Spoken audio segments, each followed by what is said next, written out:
Тарас Саскі, пляц, грыміць Еўропы, джаз. Юліан Тувім.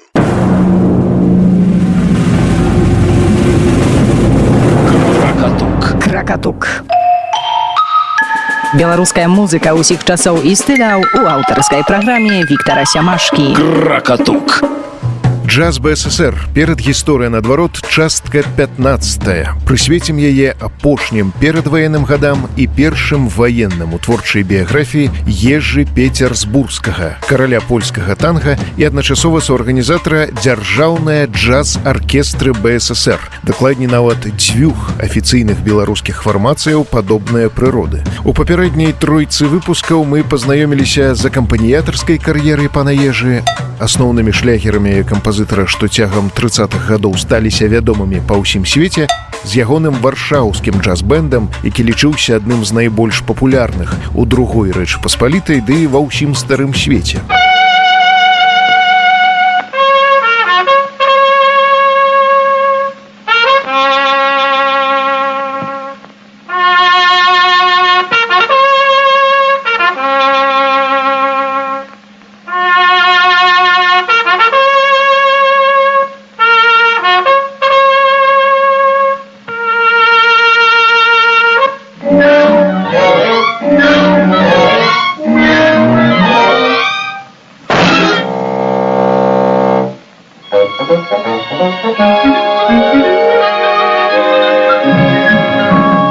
Джаз быў музыкай новага паваеннага руху, моладзевага інтэлектуальнага авангарду, які супрацьстаяў ранейшай мяшчанскай культуры. Ён пранік з Амерыкі ў Еўропу і захапіў маладых людзей як адзіная сучасная народная музыка вялікага гораду. Ацэньвае міжваенную сітуацыю польскі сацыёлог Ігар Петрашэўскі. Відавочна, што аркестра Гольды Пецярсбургскага адносілася да гэткага баявога апісання толькі часткова, бо мела пераважна рэспектабельную публіку у фэшанэбельных забаўляльных установах, дзе джаз не заўжды вітаўся. У кінематографе музыкі дазвалялі сабе крыху больш, чым на грамзапісах ці канцэртах. Таму працягнем разбірацца ў фільмаграфіі пана Ежы.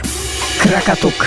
У весну 1938 году у Польшчы выйшлі адразу дзве кінастужкі з музыкай Ежы Пецярсбургскага ды падобным ансамблем актораў. Перадусім, Крулёва Пшэдмесця. Экранізацыя вадывілю Канстанты Крумлёўскага, які, дарэчы, неўзабаве пасля кінапрэм'еры сканаў. Упершыню той вадывіль быў пастаўлены яшчэ ў 19 стагоддзі, калі нашаму герою споўнілася 3 гады.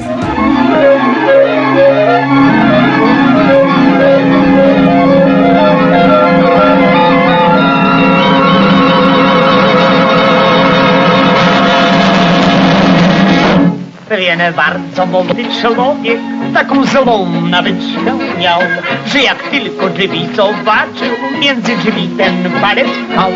Wtem ktoś drzwiami nagle trzasnął, było to pewnego dnia i z jednego jego palca się zrobiły nagle dwa.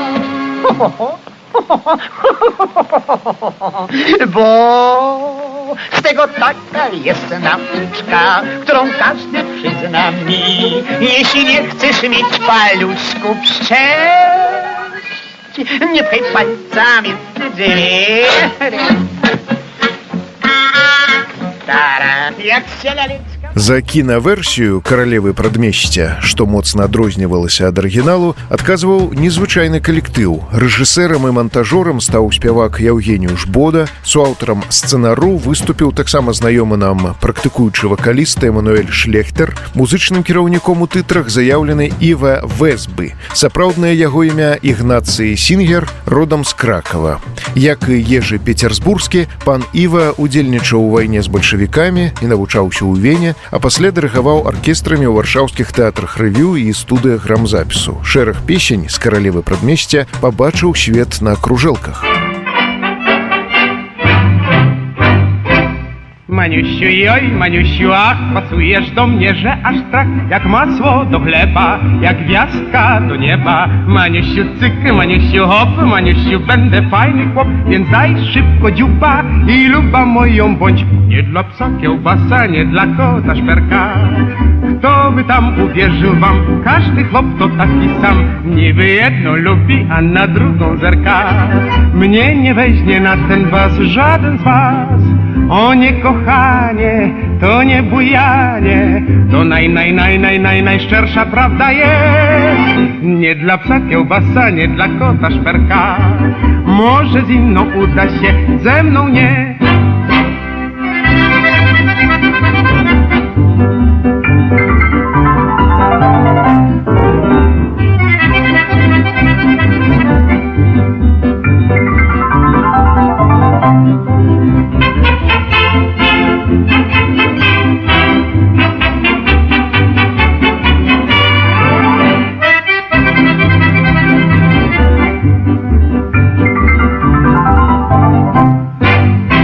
Maniusiu, niech nie ścisną drzwi, królewski dom urządzę ci, na obiad banany, a w kuchni dywany. Maniusiu, jak mi serce dasz, z królików lisa u mnie masz i strój się, dziewojo, lecz moją luba bądź. Nie dla psa kiełbasa, nie dla kota szperka. Kto by tam uwierzył wam, każdy chłop to taki sam. Niby jedną lubi, a na drugą zerka. Mnie nie weźmie na ten was żaden z was. O nie, kochanie, to nie bujanie, to najszczersza prawda jest. Nie dla psa kiełbasa, nie dla kota szperka. Może z inną uda się, ze mną nie.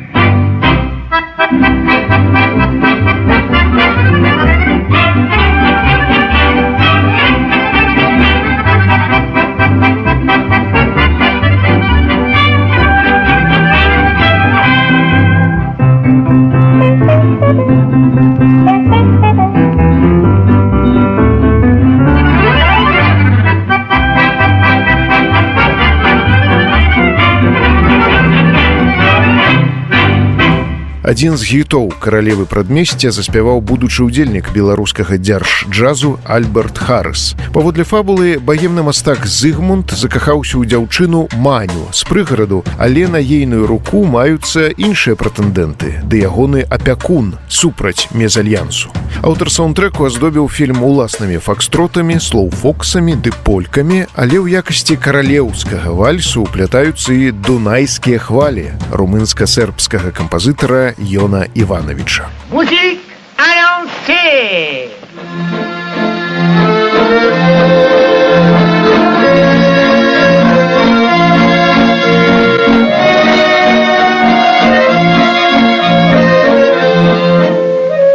Królowa nie będzie tańczyć. Co? Tak. Кракатук. Па словах ежы пецярсбургскага малодшага, які знаны ў Польшчы як тэлевядоўцы, кампазітар і сатырык, бацька лічыў міжваенны час, асабліва 20-е гады, лепшым прыядам у жыцці.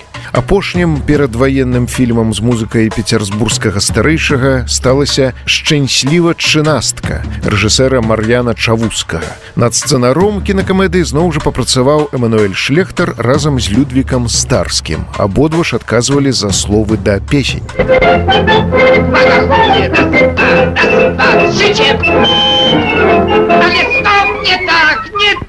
Старскі згадваў, што яны з пецярсбургскім ажно паспрачаліся, якая з дзвюх песень да фільму «Стрэліць». Ежы быў за фокстрот «В жыццю трэба завше оптымістам быць», а Старскі за вальс «Молодым быць». На жаль, Ежы і я ўжо не былі маладымі, але песень пра старасць ніхто не піша. Ameryka jest mi potrzebna. Wielka reklama. Tempo, rozmach, pomysły.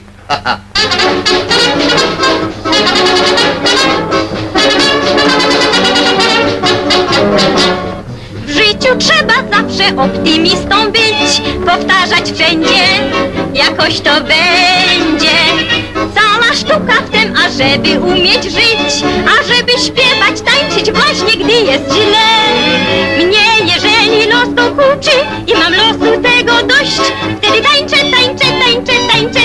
mu na złość. Cały świat wiruje ze mną, jakby się szampanem spił. No i tańczę mam sił. Momentalnie znika smutek, momentalnie znika pech. Widzę cały świat różową i na każdej twarzy śmiech. Nie narzekam nigdy na nic, czy mam więcej, czy mam mniej. Tylko tańczę, tańczę, bo gdy tańczę, zaraz jest mi lżej.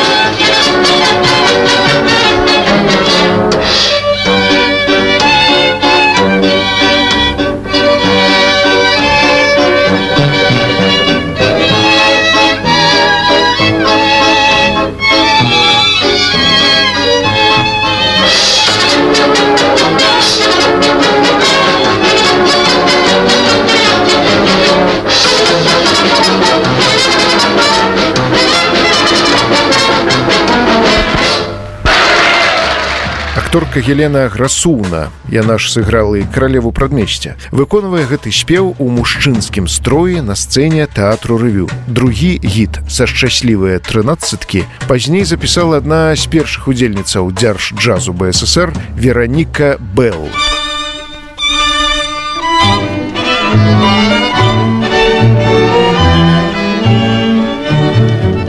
Dopókiśmy młodzi i sercem i duszą nie wiemy, jak cenić ten skarb. Dopiero gdy włosy się srebrem przypruszą, widzimy, co skarb ten był wart. Żałujemy tych dni, a po nocach się śni jedna prawda, a prawda nam brzmi, że srebro i złoto to nic, choć oto by młodym być i więcej nic.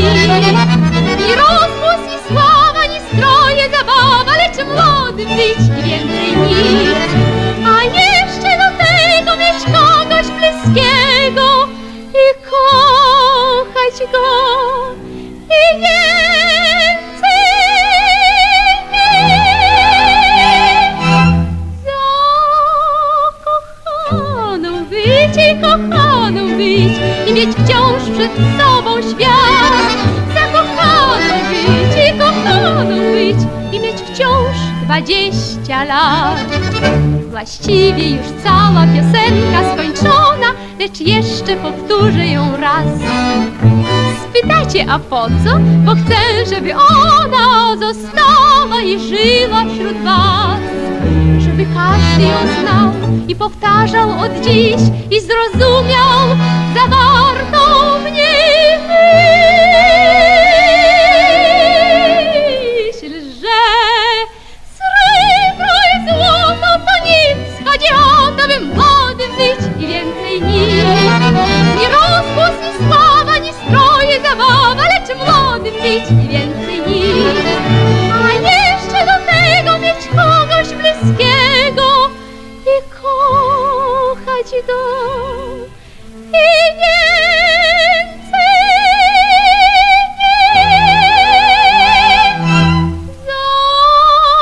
Zakochaną być i kochaną być i mieć wciąż przed sobą świat. Zakochaną być i kochaną być i mieć wciąż 20 lat.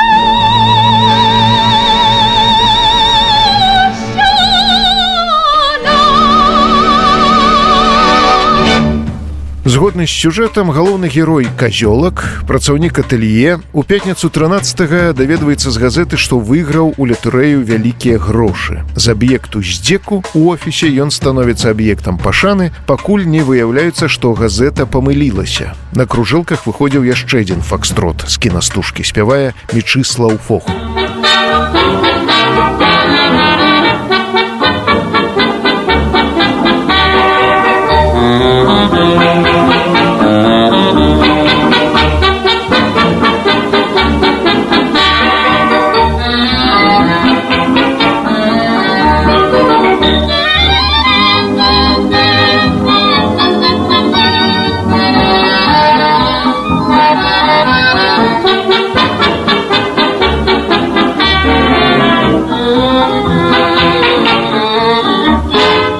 Jeżeli pana, proszę pana, gnębi pech, Odpukaj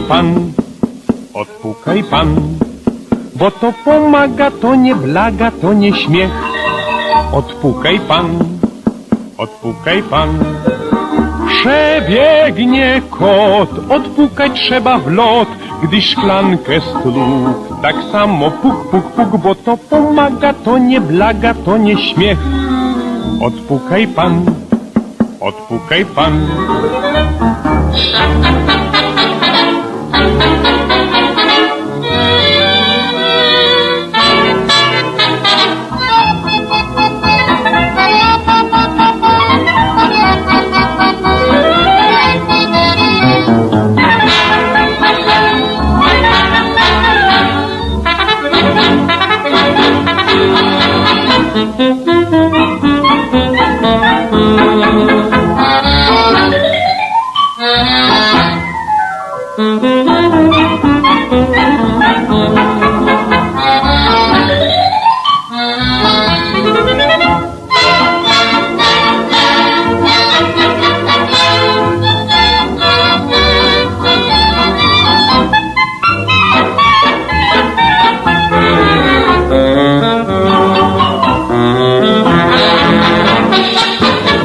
Jeżeli pana, proszę pana, gnębi pech, odpukaj pan, bo to pomaga, to nie blaga, to nie śmiech. Odpukaj pan. Przebiegnie kot, odpukać trzeba w lot, gdy szklankę stłukł. Tak samo puk, puk, puk, bo to pomaga, to nie blaga, to nie śmiech. Odpukaj pan. Між іншым, спявак Станіслаў Ляндаў у сваіх успамінах даваў даволі камічнае апісанне Ежы Пецярсбургскага. Ягоны твар не можа быць апісаны як прыгожы, але ён быў прыязны. На сціў аказалася, што ён сапраўдны блазан. Кракатук. Кіно самой па сабе таксама станавілася крыніцай натхнення для Ежы Пецярсбургскага. Нагадаю, што адна з 3 ягоных аперэтаў носіць імя «Коханка з экрану», хаця маюцца і варыянты «Кобета з экрану» альбо «Дзевчын з экрану». Ангельскі вальс з гэтай пастаноўкі Тадeusz Валішэўскі заспяваў пад псеўданімам Ян Побуch. Więc będę kochał cię, jak własne życie swe. Ty będziesz chciała, czy nie?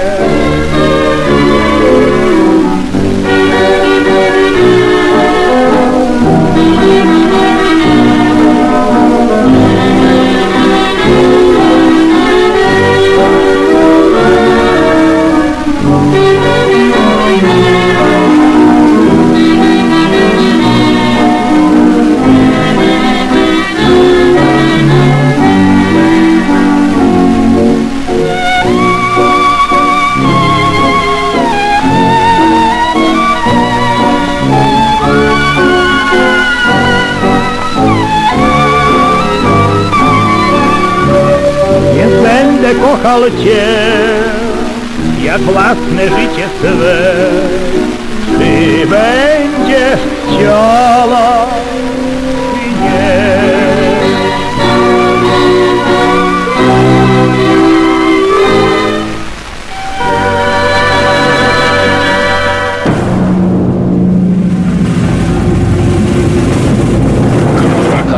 Кракатук. Беларуская музыка ўсіх часоў і стыляў у аўтарскай праграме Віктара Сямашкі. Кракатук. Беласток, Львоў, Беласток. Як вядома, з пачаткам баявых дзеянняў між Польшчай і Нямецчынай у верасні 1939 году частка польскіх музыкаў-габрэяў, у тым ліку джаз-піянераў, кампазітараў, дырыгентаў і спевакоў, накіравалася адразу ў далучаны да савецкай Украіны Львоў, як Каташек, Варс, Бода, Астан, Фох, Том, Ляндаў. Іншая частка абрала далучаны да савецкай Беларусі Беласток, як спачатку Карасінскі, Рознар, Баруньскі, Бялізацкі ды сяржант першага авіяцыйнага палку Пецярсбургскі. Некаторыя рушылі з Беластоку далей, у Вільню, як Сампалінскі. Асобныя і ў іх ліку названыя Зыгмунтадзі і Ежы неўзабаве перамясціліся ў Львоў, але яшчэ да канца году апошнія два паспелі вярнуцца ў Беласток, прыхапіўшы з сабой яшчэ колькі музыкаў, дзе ўзначалілі пару паралельна створаных беларускіх джаз-аркестраў. Прычым, калі Рознар прыехаў на ўсё гатовае, Пецярсбургскі так ці інакш паўдзельнічаў у стварэнні абедзвюх фармацыяў. Варта дадаць, што многія знакамітасці засталіся альбо вярнуліся ў акупаваную немцамі Польшчу, дзе і былі забітыя. У іх ліку стрэчны брат пецярсбургскага Артур Гольд, першая жонка нашага героя таксама загінула ў Варшаве.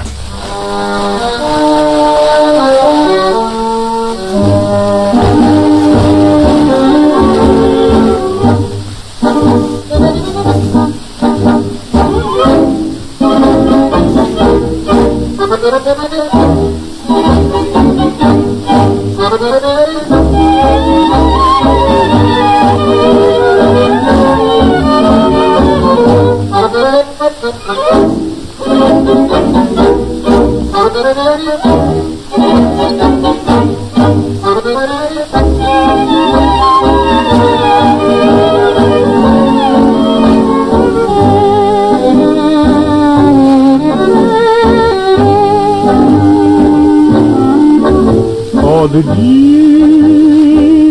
inaczej zacznę żyć, rozpocznę drugi raz me życie od początku.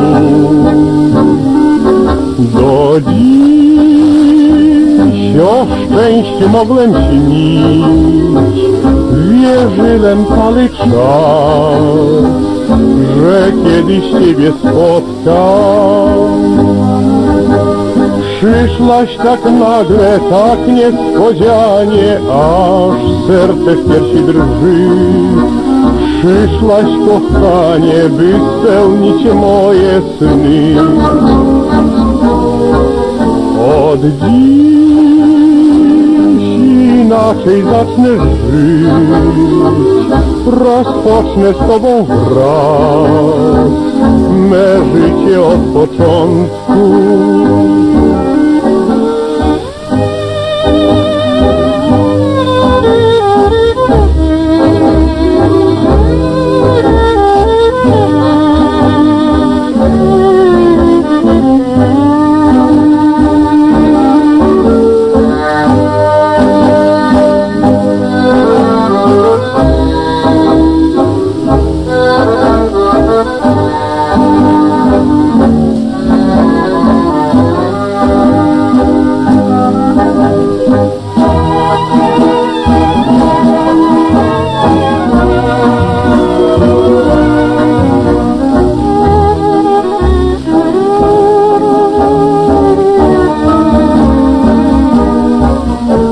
Od dziś inaczej zacznę żyć, rozpocznę z Tobą wraz me życie od początku. Гэтае танга Ежы Пецярсбургскага ў 1939 годзе запісала на кружэлку танцавальны аркестра «Сирена Рекорд» з дырыгентам Іва Весбы і Мячыславам Фогам на вакале. Кракатук. У кнізе «Быў джаз» даследчык Кшыштаф Карпінскі піша, што Ежы Пецярсбургскі перабраўся ў Львоў з Беластоку, дзе апынуўся адразу пасля пачатку вайны і некаторы час кіраваў аркестрай у тэатры мініятураў, відавочна супольна з Карасінскім. Прыехаў у Львоў і сустрэў Генрыка Гольда, які, напэўна, праўдападобна прыбыў непасрэдна з Варшавы. Стварэнне аркестра, аднак, не было простай справай. Калі горад занялі расейцы, то шмат палякаў арыштавалі, іншых забралі ў Чырвоную армію. Альтэрнатывай было працаўладкаванне ў дзяржаўных аркестрах, што знаходзіліся ў стадыі арганізацыі. У сваю чаргу уладкавацца на працу мажліва было толькі ўступіўшы ў саюз музыкаў, зразумела, агульнасавецкіх музыкаў, што азначала своеасаблівы кантроль за асобай просьбамі польскіх грамадзянаў. Дакладней, уступаць трэба было ў Всерабіс, усесаюзны прафесійны саюз працаўнікоў мастацтваў, які пасля вайны ўліўся ў саюз працаўнікоў культуры СССР. Юры Бяльзацкі, да прыкладу, меў такі прафсаюзны білет з 1940 году.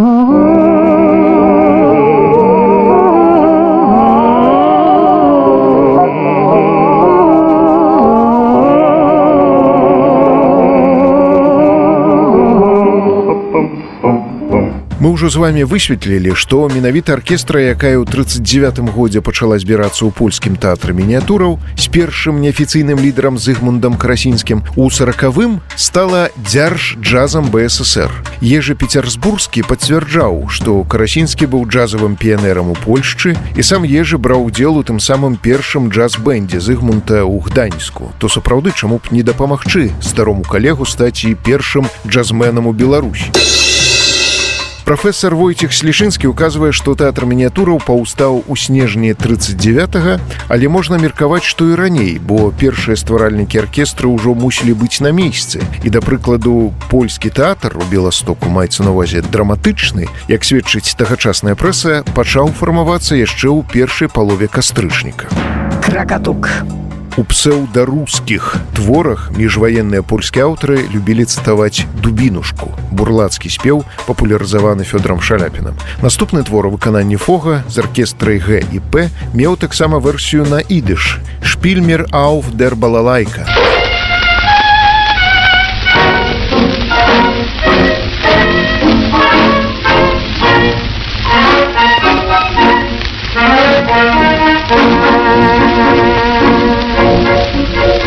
Nie chcę, byś myślała źle, byś posądzić miała mnie, że cię nie chcę ani trochę nawet znać. W tym już jest natura twa, nie wiesz, kto z nas życie zna i mi każesz życie w inny sposób brać. Chyba wiesz, żem kochał cię ogromnie, lecz dziś nie wracaj do mnie, tak lepiej będzie nam. Choć przyrzekłaś wierną być i mnie w myślach swoich kryć, słowo złam.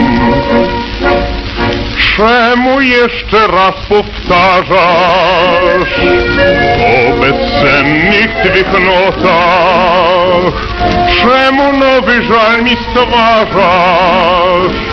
Skargą lepiej klać kres.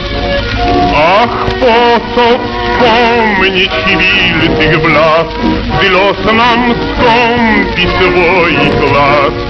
Nie mówmy o tym lepiej dziś, niech stanie nowa myśl. Czemu ciągle mi powtarzasz, że do walki brak sił? Swoim smutkiem mnie zarażasz, chociaż żar już się stylił. Bo przecież inną znajdę ja, innego znajdziesz i ty. Więc po co wszystko, po co żale, po co łzy?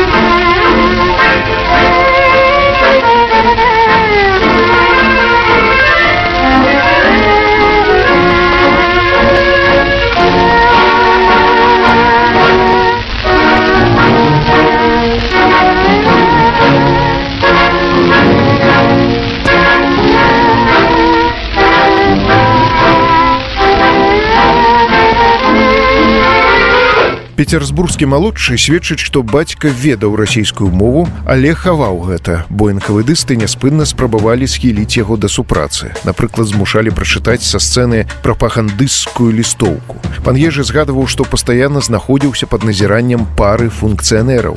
Маюцца сведчанні, што менавіта ў Беластоку пецярсбургскі пазнаёміўся з Леанідам Уцёсавым. Той, нагадаю, зладзіў турнэ са сваім тэа-джазам па гарадах заходняй Беларусі ў лістападзе 39-го. Кракатук.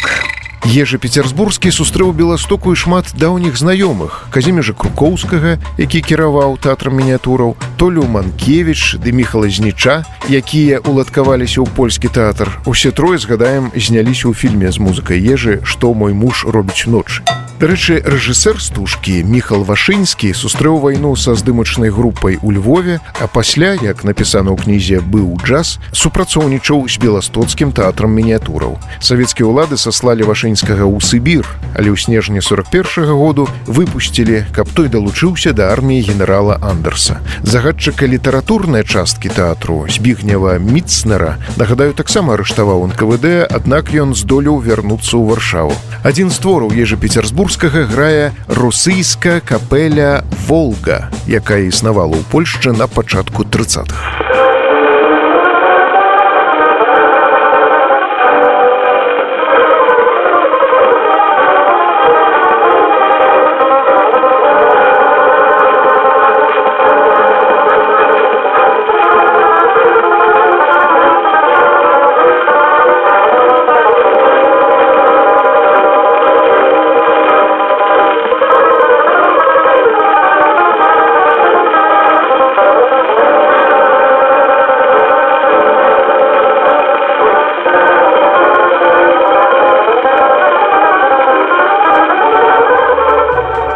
Арышты, расстрэлы і дэпартацыі на далучаных да СССР тэрыторыях пачаліся раней за 1940 год, калі была абвешчаная пашпартызацыя. Найпершымі ворагамі народу, натуральна, станавіліся паліцыянты, жаўнеры, леснікі, дзяржслужачыя, прамыслоўцы ды святары. Як піша першы кіраўнік Саюзу палякаў Беларусі Тадэвуш Гавін, да сярэдзіны кастрычніка 1939 году было арыштавана 3535 чалавек. Да канца году сярод арыштаваных былі 5256 палякаў, 2422 беларусы, 661 габрэй. Аўтар кнігі «Саветы» Янка Трацяк кажа, што ў большасці выпадкаў дэпартацыя закранула мястэчкі ды вёскі. Гаспадаркі канфіскоўваліся. Таму што тут быў асноўны эканамічны складнік. Гэта тыя самыя саднікі, напрыклад, альбо людзі больш заможныя, і гэта не абавязкова былі палякі, якія мелі свае маёнткі, якія мелі свой інвентар, землі і гэтак далей. І вот гэты эканамічны складнік, на якім па сутнасці трымалася эканоміка ў Польшы ў 20-30 гады, таксама вымушаны быў адсюль быць выкінутым. Дэпартавалі сям'ю, і такія жарцікі былі тых, хто дэпартаваў, што адтуль з таго свету не вернешся. Такі чорны гумар. Кракатук. Афіцыйна пад высяленне пераважна за Урал, на поўначы Расіі ды ў паўночны Казахстан траплялі асобы, не занятыя грамадска-карыснай працай альбо пазбаўленыя выбарчых правоў, кулакі, былыя вязні, перабежчыкі з-за мяжы. А многія польскія музыкі-уцекачы траплялі ў савецкую зону акурат нелегальна. Вашай увазе танго русійскія. Аўтарства Ежы Пецярсбургскага зафіксаванае яшчэ да вайны ў студыі Сырэна Электра Тадэвушам Фалішэўскім і аркестрай Юранда.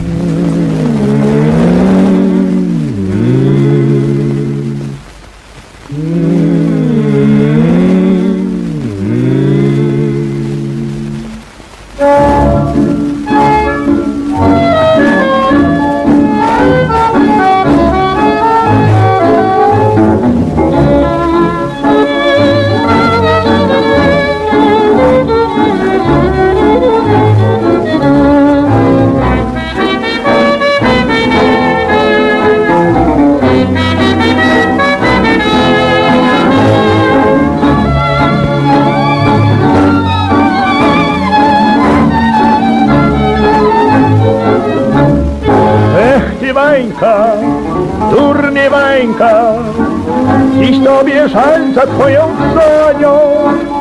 Trzeba było jej nie wypuszczać, przytrzymać mocno twardą dłonią. źle tak poszła, to zapomnij, rozejrzyj się za jakąś inną, bo do czarta nie jest warta dziewczyna, żeby płakać wciąż. Pańka, pańka, nie martwże się Wańka, Sonieczka odeszła, to odeszła naplewaj. Wszystko, Pańka, to mydlana bańka, każda miłość więdnie tak jak więdnie każdy kwiat. Tyle innych dziewcząt jest na świecie, tej mi z twarzy płacza na uśmiech. Pańka, Pańka, nie bądź głupi Wańka, kochać tylko jedną to naprawdę wielki grzech.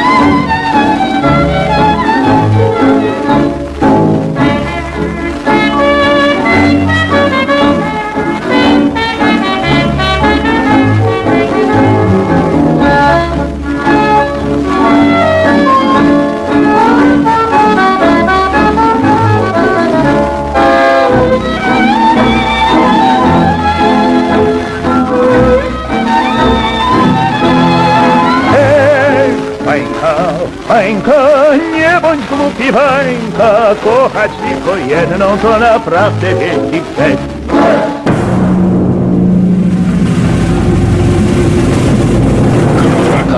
Кракатук. Беларуская музыка ўсіх часоў і стыляў у аўтарскай праграме Віктара Сямашкі. Кракатук. Чаму Ежы Пецярсбурскі яшчэ недзе ўвосень 1939 вырашыў пакінуць Беласток, дакладна невядома. Кшыштаф Карпінскі мяркуе, што ў сувязі з ліквідацыяй тэатру, але трупа польскага тэатру мініятураў насамрэч праіснавала як мінімум да канца сакавіка 40-го году, пра што сведчыць тагачасны нумар літаратуры і мастацтва. Навіна ж пра рэспубліканскую джаз-аркестру ў складзе 25 чалавек з кампазітарамі Надалем і Пецярсбурскім з'явілася значна раней, як мы памятаем, 30 студзеня 39 году у выданні «Савецкая Беларуссія». Кракатук. Польскамоўная газета «Чырвоны штандар», заснаваная саветамі ў Львове, апісвала сітуацыю з уладкаваннем музыкаў. Можна меркаваць, тое ж самае адбывалася і ў Беластоку. Новы прафсаюз музыкаў размясціў ва ўсіх грамадскіх памяшканнях калектывы з некалькіх чалавек. Таксама цукерні, кавярні, якія дагэтуль не мелі сваіх аркестраў, працаўладкавалі музыкаў. Ужо ў 3 кінатэатрах музыкі граюць канцэрты ў антрактах, даючы грамадскасці карыснае і культурнае забаўлянне. У той жа час у Беластоку, акром буйных сімфанічнай і духавой аркестраў, таксама ўкамплектавалі 5 ансамбляў для кінатэатраў. Полька з фільму «Каралева прадмесця».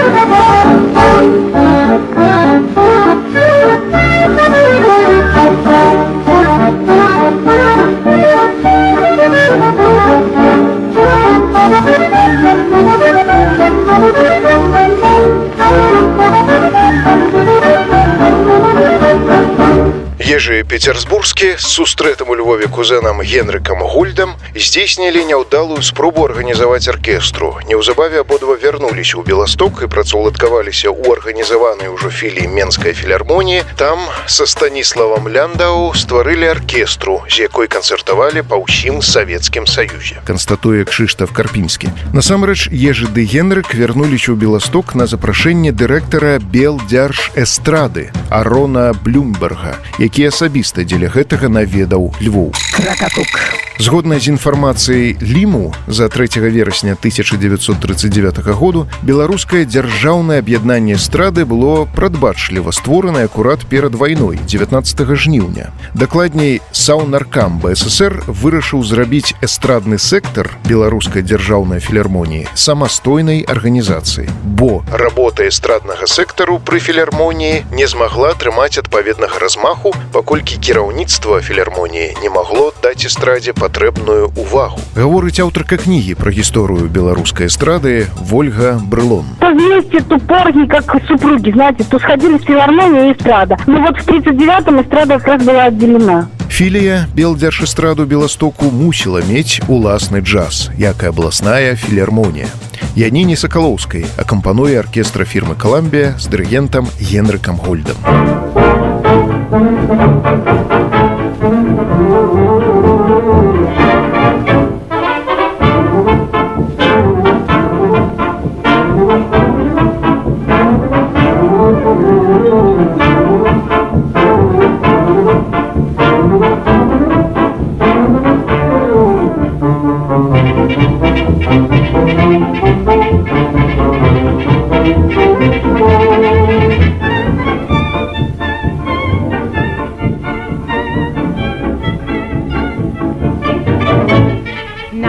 Gdzie przyszłam na ten świat, zakwit znów słonecznika kwiat, złoci się koło płotu kwas i za słońcem patrzy w ślad. Siemieczki, gryzę siemieczki, świeże siemieczki, dobra rzecz. Śmieje się w słońcu grzecie, a jak śmieje się, smutek precz. Dwaj chłopcy lubią mnie, obaj lubią mnie, gdy o mnie czubią się, ja mówię. Siemieczki, gryzcie siemieczki, świeże siemieczki, dobra rzecz.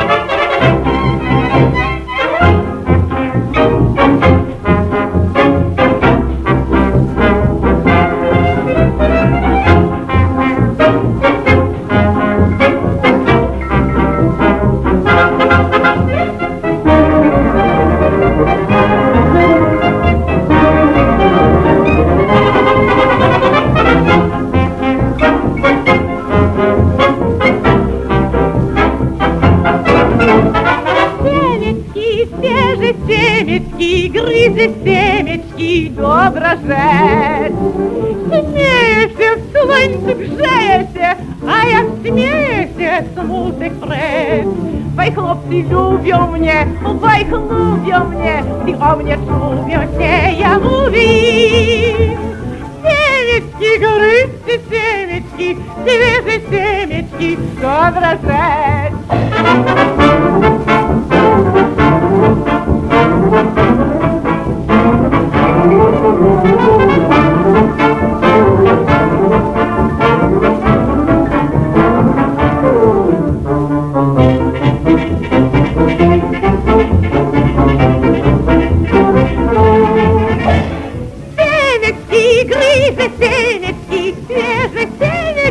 Dobra rzecz. Такім чынам, замацуем спадарства. Створанае напрыканцы 1939 году джаз-аркестра, умоўна пад нумарам 1, адносілася першапачаткова да Беластоцкай абласной філармоніі, упершыню выступіла ў Менску ў красавіку 1940 году як беластоцкі тэатралізаваны джаз на ўзор Уцёсава пад кіраўніцтвам Эдзі Рознера, але ў тую ж вясну займела афіцыйны статус дзяржаўнай джазавай аркестры БССР. У асабістых картках Рознера і Бяльзацкага пазначана, што яны былі залічаныя ў штат дзярж-джаз-аркестры 1 студзеня 40-го году. Праўда, тыя карткі запаўняліся ўжо напрыканцы 46-го. Кракатук. Можна сказаць, дзяржаўным калектыў стаў і таму, што самадзейных джаз-аркестраў у Савецкай Беларусі мелася процьма, пацвярджае Вольга Брылон. В то время вообще много было джаз-оркестров. При каких-то ДК, таких любительских, полупрофессиональных было очень много. Это кажется сейчас невероятным, но тем не менее.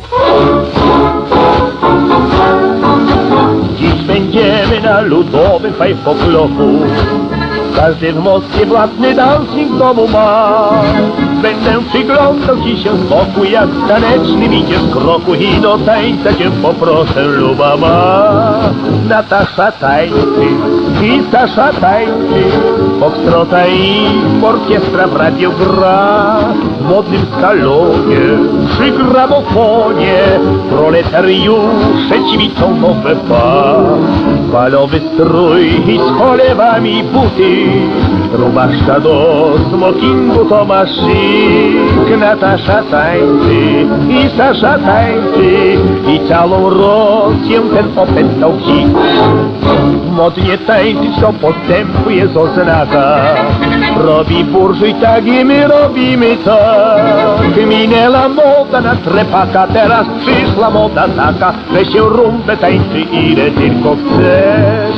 Natasza tańczy i Sasza tańczy, foxtrota i orkiestra w radio gra. W modnym salonie, przy gramofonie, proletariusze ćwiczą nowe pas.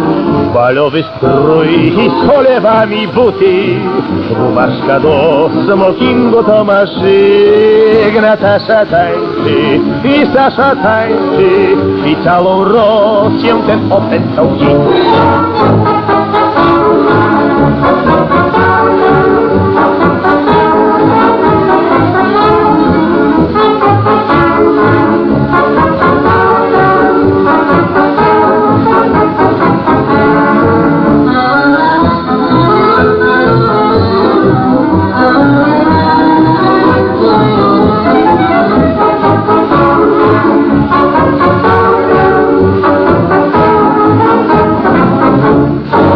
Natasza tańczy i Sasza tańczy, foxtrota i orkiestra w radio gra. W modnym salonie, przy gramofonie, proletariusze ćwiczą nowe pas. Balowy strój i z cholewami buty, rubaszka do smokingu to ma szyk. Natasza tańczy i Sasza tańczy i całą Rosję ten opętał psik. У сваю чаргу сабраная напрыканцы 39-го году джаз-аркестра нумар 2 дэбютавала ў сталіцы ў чэрвені 40-го году, як, цытую паводле афішы ў савецкай Беларусі, джаз-аркестра дзяржаўнай эстрады БССР «Беласток» под кіраўніцтвам кампазітараў Г.М. Гольда і Ю.Я. Петерсбургскага. Можна зразумець, што да першага звярталіся Генрык Михайлович, а да другога Юры Яковлевич. Дадзены творчы тандем быў старэйшы за Рознара Бяльзацкага і, магчыма, успрымаўся беларускімі ўладамі як недастаткова сучасны і джазавы. Каментуе знаўца Якаў Басін. Они искали хороший оркестр. И вначале они нашли Ежи Петербургского. И тот вроде согласился. Но потом они продолжали искать и увидели, что есть еще оркестр Бельзацкого. И что он намного сильнее, чем оркестр Ежи Петербургского. И тогда они предложили Бельзацкому. А стоял вопрос о другом. Стоял вопрос, что это надо будет не просто оркестр, а государственный джаз-оркестр БССР. И тут нужно было уже тянуть на качество высокое. Кракатук. Нягледзячы на розніцу ў адміністрацыйным падпарадкаванні, галоўным начальнікам для абедзвюх названых фармацыяў з'яўлялася ўпраўленне па справах мастацтваў пры Савеце народных камісараў, а Беласток стаўся першаснай базай, адкуль аркестры выпраўляліся на гастролі. Услед за расійскім фокстротам Наташа Тадеуш Валішэўскі з даваеннай аркестры Генрыка Гольда заспявае фокстрот «Саша».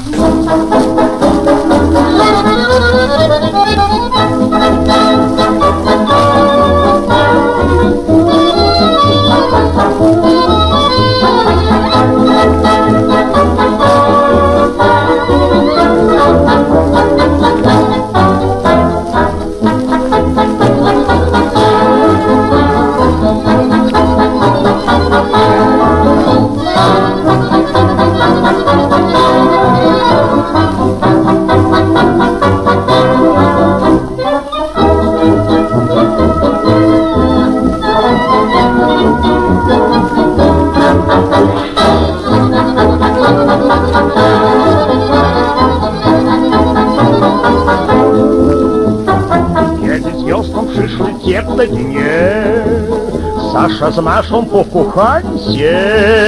Hej, a gdy przyszła zima pełna burz, Sasza pod pantoflem siedział już. Na cały świat plał Sasza i na swą Maszę, bo dawniej żył jak pasza, a teraz pił w niewoli zlej. Hej, gdy znów z wiosną przyszły ciepłe dnie, biedny Sasza z żalu urżnął się.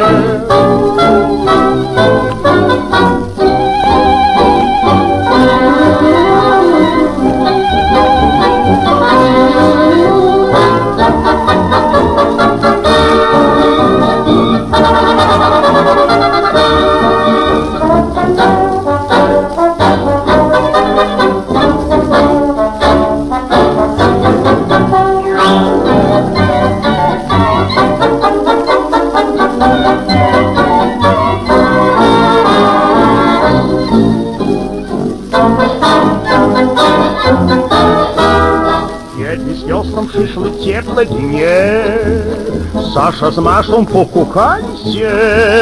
Hej, a gdy przyszła zima pełna burz, Sasza pod pantoflem siedział już. Na cały świat pluł Sasza i na swą Maszę, bo dawniej żył jak pasza, a teraz pił w niewoli zlej. Hej, gdy z zimą przyszły ciepłe dnie, biedny Sasza z żalu urżnął się.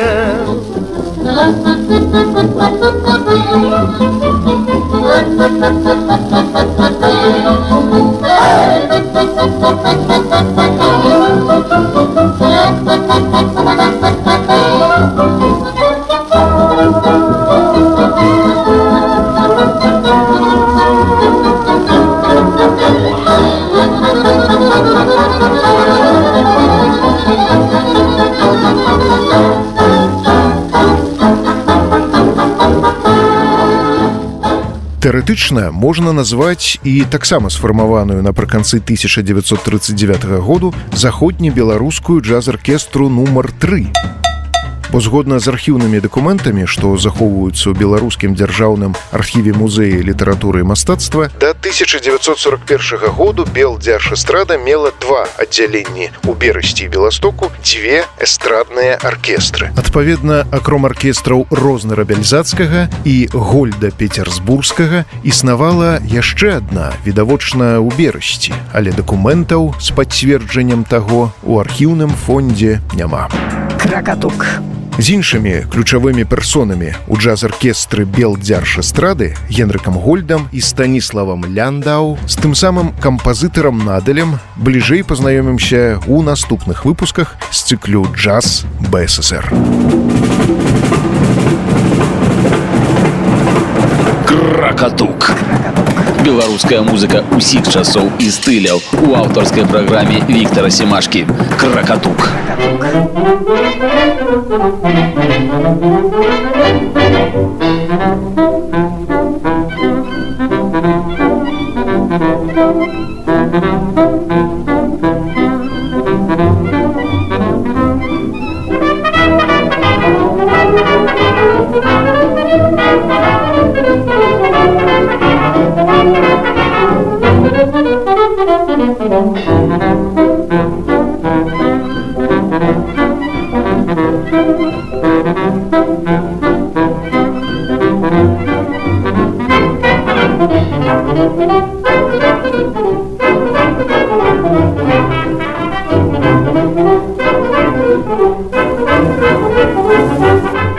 Gdybym ja miał 4 nogi, 2 długie nogi, 2 krótkie nogi, to bym ja mógł, Boże drogi, raz być wysoki, raz niski znów. Ja mógłbym w cyrku występować, w Polsce portfel chować. Hej, co za raj! Ja mógłbym tańczyć do obłędu 3 miesiące z rzędu, bo wciąż bym tańczyć mógł na innej parze nóg. Gdybym ja miał 4 nogi, to mógłbym mężom przeprawiać rogi.